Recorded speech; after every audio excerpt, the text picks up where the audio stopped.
అసలే మనకు కోతి పనులు ఎక్కువ. ఇంట్లో కుదురుగా అస్సలు కూర్చోలేం. సాయంత్రం వెదర్ బాగుందని టెర్రస్ మీద కూర్చొని నేచర్ని వీడియో తీస్తూ కాఫీని ఎంజాయ్ చేస్తున్నాం. నేను కాఫీ తాగుతూ చిల్ అవుతుంటే పక్కనున్న మా కోతి పిల్ల లైవ్లో ఏదో చూసింది. అంతే, పక్కనున్న కాంపౌండ్లోకి వెళ్దాం రా మమ్మీ అంటూ నన్ను ఇలా తీసుకొని వచ్చింది. చూడండి, కోతి పిల్లలా గెంటుతూ ఎలా వెళ్తుందో. ఇప్పటిదాకా కోతిలాగా గెంతి ఇప్పుడు సైలెంట్గా వెళ్తుంది ఏంటి అని చూస్తున్నారా? అక్కడ వాచ్మెన్ ఉన్నారు. ఆయన్ని చూసి సైలెంట్గా వెళ్తుంది. చూస్తే తాడు తీశాడు. మేము అనుకుందొకటి, ఇక్కడ జరిగిందొకటి. మా టెర్రస్ మీద నుంచి చూస్తుంటే ఇక్కడ చింత చెట్లు చింతకాయలు కనిపించాయి. అది ఈ బిల్డింగ్కి చాలా దగ్గరగా ఉన్నట్టు తెలిసింది. అందుకే చింతకాయలు తెంపుకుందామనేసి పరిగెత్తుకుంటూ వచ్చింది మా కోతి.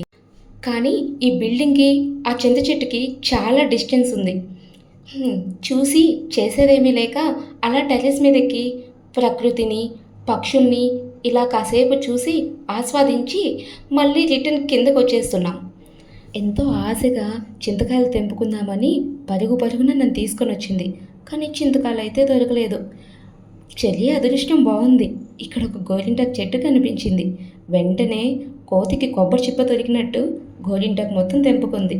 ఇంటికొచ్చి దాంట్లో కొంచెం ఒక్క పొలికలు, కొంచెం చక్కెర వేసి ఫైన్గా పేస్ట్ చేసి 2 చేతులకి పెట్టేశాను. 2 అవర్స్ తర్వాత చెర్రీ చేతులు ఇలా పడ్డాయి. ఎర్రగా పడ్డాయి కదా.